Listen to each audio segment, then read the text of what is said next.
The Never, Never Nest. By Cedric Mount. Characters. Jack. Jill, Jack's wife. Aunt Jane. Nurse. The lounge of Jack and Jill's villa at New Hampstead. The essential furniture consists of a table on which are writing materials, and 2 chairs. As the curtain rises, the lounge is empty.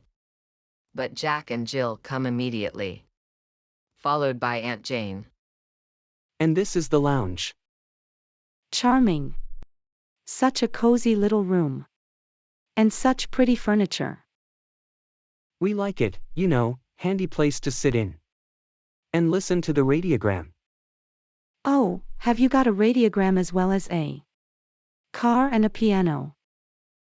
Why, of course, Aunt Jane.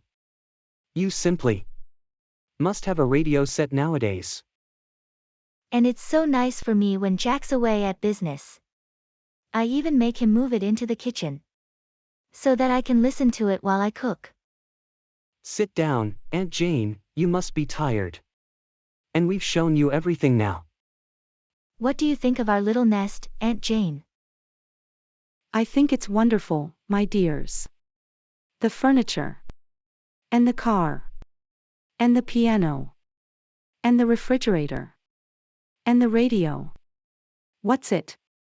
It's wonderful, really wonderful. And we owe it all to you.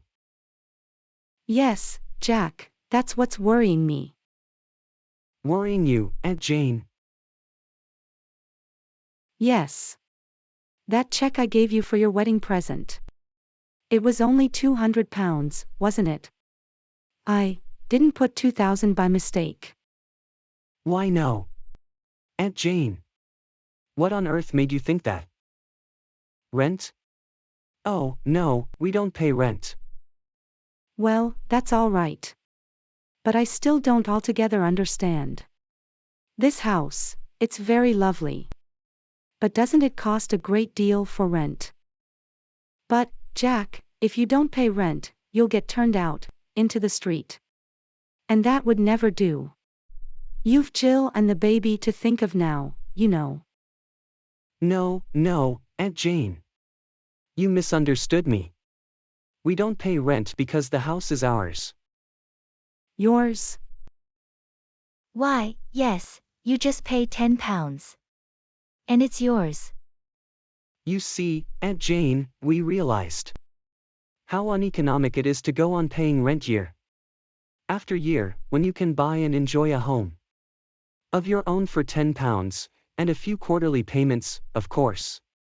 Why be Mr. Tenant when you can be Mr. Owner? I see. Yes, there's something in that.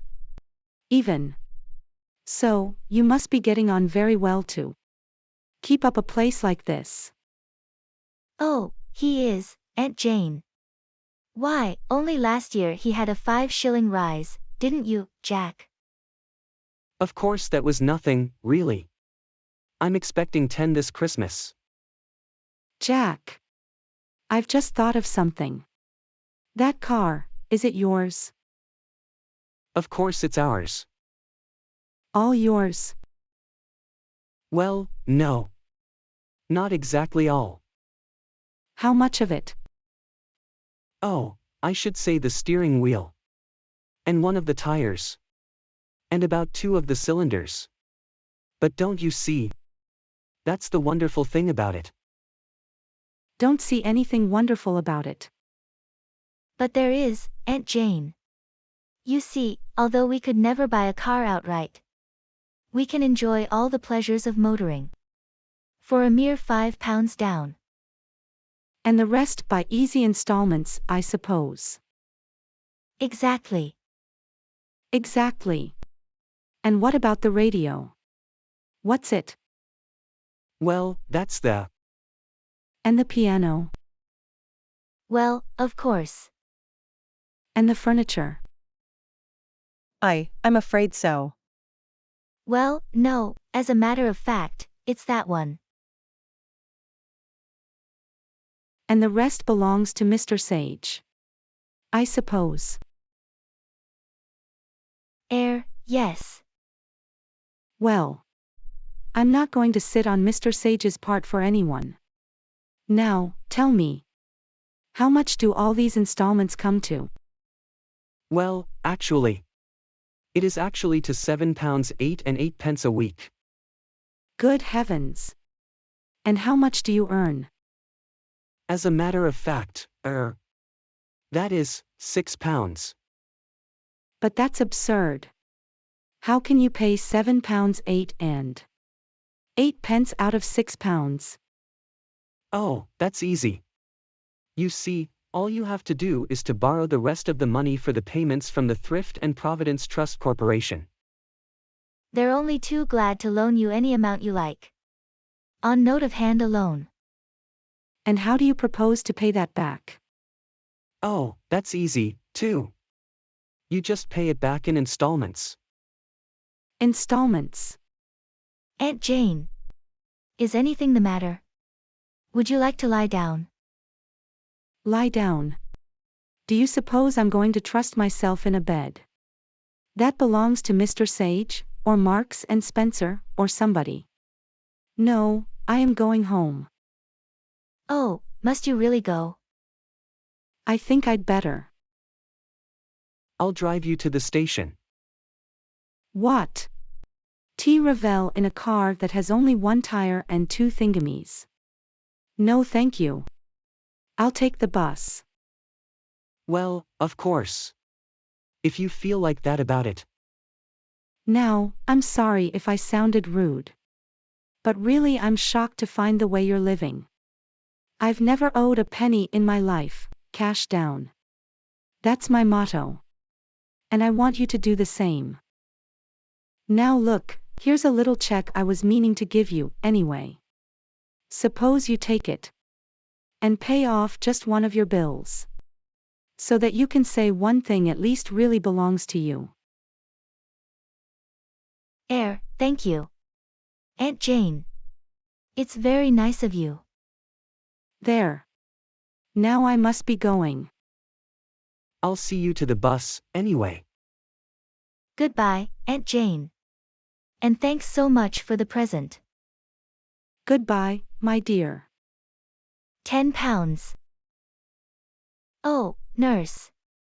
I want you to run and post this envelope for me. I'll look after baby while you're gone. Certainly, madam. Well, she's gone. What a tartar. Still, she did leave us a bit on account. How much was it? £10. Phew. That's great.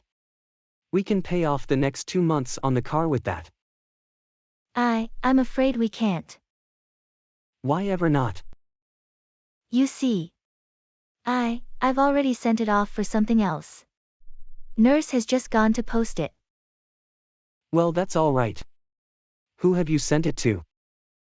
Dr. Martin. Dr. Martin. What on earth possessed you to do that? There. Now you're going to be angry with me. I'm not angry. But why waste good money on the doctor? Doctors don't expect to get paid anyway. Boo, but you don't understand. Understand what? Why, just one more installment. Baby's really ours. She is holding out the infant, a little pathetically, as we black out.